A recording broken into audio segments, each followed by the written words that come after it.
Hello, everybody. I'm going to do a cosmic forecast based on human design, bringing in a little bit of astrology, a bit of gene keys. We used to go live on Saturdays with Ashley and Ben, and we haven't for a while. So I wanted to come in and see where the stars are, the planets are right now. We are in gate 23 in line 4 already.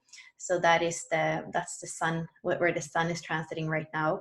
The 23 is what we call in the 64 doors the archetype of the translator.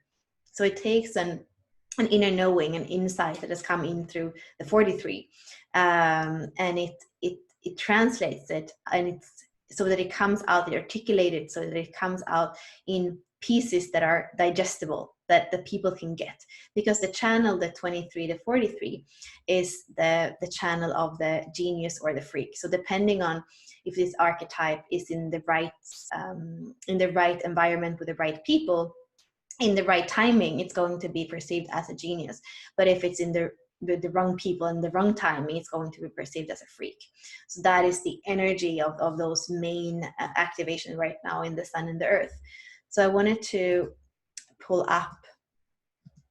What I usually use is the Just Now Jovian chart. That's what I always tap. I'm like, oh, something shifted. Let me go and see what line are we in, or where's the moon right now. So we are in this Taurus energy. The 23 is both in detriment and in exaltation. So it can be quite powerful right now. We see we have 3 centers that are defined, which is quite a lot for looking just at the mind side. We don't have the whole, we don't have the design. So we still have 3 centers, and the channels that are defined are the awareness in the now, the 10 and the 20. So the behavior of the self, and so that the role model, so that you can be loved. And this is a node. So this has been for a while now activated, and it's connecting into the 20, the presence, which is actually what we go into in less than 2 weeks. It's the sun is going to be in the 20, which is about, it's about contemplation. It's really about that holy portal into something different than the hectic life where we're trying to hectically find solutions to all the things that are changing. And then we have the 23 and the 43 are both opposite on the Rave Mandala. So they are mirror opposites, and they are also they're also harmonic gates. So that's a little bit special. It's only the 37 and the 40 that has that same makeup of being both programming partners and harmonic gates. So line 4, so I look at the lines symbolically also as the chakras, so heart energy right now, powerful heart energy today. So the lines are changing. They're going to, in the sun, they're changing every day, basically. So first line, second line, so 6 days in a transit, and every day you have a line. We have the moon, the 61. So the moon right now is together with Pluto, and they're kind of there. 60 and 61 are next to each other. So a lot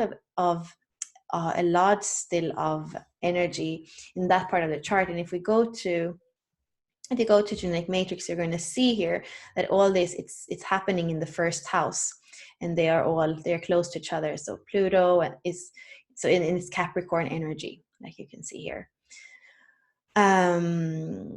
So it's still that energy that we had from all the way from January in the conjunction with Pluto and Saturn, and Jupiter is close there now. So here we have the 60 is about structures and limitations, and learning to swim in a way, in being realistic and use the structures instead of just seeing limitation and feeling like nothing is ever going to change. So it's pushing us to see. Saturn kind of likes to be there because he likes structure, but Jupiter, he likes expansion. So for him to be in the first line of the 60 can be a little bit frustrating, I would say. So interesting that they are together. And then we have the moon and Pluto, and it is about inspiration. It is about the great mystery. It is about psychosis, mass psychosis in the low frequencies. You see, it's in the head, so it can really be can really be mass psychosis. But it's all about finding your inspiration. It's finding that connection up to the great mystery, finding your inspiration. What is it that make you feel that we can be realistic, that there is a common sense, that actually those structures eventually they're going to lead us to a new world, just trusting in them instead of seeing them as limitations. And we can see Mars, it is about that fire. The third is fire over fire. It's the sixth line. So it's going somewhere, and it has its exaltation. And Venus right now, she is in a tribal leadership. She's in a Gemini energy. That's kind of interesting, actually. And Mercury is in that. That's interesting. Mercury is a sphere of relating. It's about communication, about how we relate to others. And here we have that theme of the 20th, which is about presence, which is about it's about being. And the first line in this activation in Mercury has to do with understanding that there's dissonance and being able to discern that dissonance. And then the lines in this way of relating goes from dissonance to feedback, to assimilation, to sharing, to crystallization or distillation, and then to gratitude. So we are in a process of understanding something, of relating in a new way, maybe with a little bit more groundedness and presence. And we still have Neptune in the 22. That's been for quite a while. When we look at the body graph, completely open ego, so worthiness could be something, a theme right now. We have the completely open spleen, so fears can be bombarded by all the fears that are going on right now in the world, and you're like, you don't know what's yours and what's not yours because it's an open center. But it can also be this completely deep wisdom that says, basically just takes it just takes the fear, and it says, I have nothing here. I've worked through this already in other lifetimes. I'm just going to reflect back to you. This is not my fear. And actually here, I'm going to put it on the altar so you can look at the fear and understand if it serves you or not. So that's pretty powerful right now in the transit. And then in the sacral center, the only thing we have is that nurturing, understanding. Am I self-sacrificing? Am I selfish? How can I find that balance about filling my cup and also sharing? Self-serving, whole serving. How can serving me also serve the whole?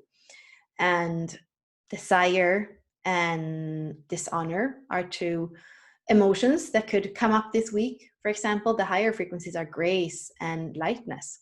So beautiful possibilities. Quite a lot of things in the throat center, the 23 and the 4. So the tribal leadership and the spontaneous expression and the I am now, basically. And we have the 10 and the 15, which are the nodes that we are slowly going into lower lines. So then we're going to shift in not so long. And still we have that 61 in the head center. So yeah, this is the way that we can understand. We could also go further and go into looking at the astrology and really the oppositions and the aspects and all that. There are so many ways. But what I like with this is that the same thing that we would do with that astrology chart that I could have pulled up, not only seeing the houses and the signs, we could have used the same as the rave mandala and looked at it there. But we don't have, we can use just only human design. And by looking at the chart, we can weave in the astrological meanings from the planets, for example, and also the gene keys, the lower frequencies and the higher frequencies. So it's so rich to just look at the body graph, the mind side, the right now, the astrology side, not using the design side, and see what's activated right now. What is activated for the collective right now? What is the sun shining on for the collective? And then we get so much understanding. And to do that every day, you're going to see that little things are changing. And for me, I kind of do the other way. I'm like, oh, something shifted. Let me look at the transits. And like I said in the beginning, then I say, okay, that makes sense. And then suddenly I feel much calmer because I know that I'm part of a bigger whole. I'm part of a movement. And I start to trust my intuition much more because I know that I am open to those, to my environment. I'm open and I'm feeling, and that also makes me feel safe because I can read, I can intuit. So maybe start to play with that. Next time you feel like something is really strong, go and look at the transits, and maybe it's right there. So thank you.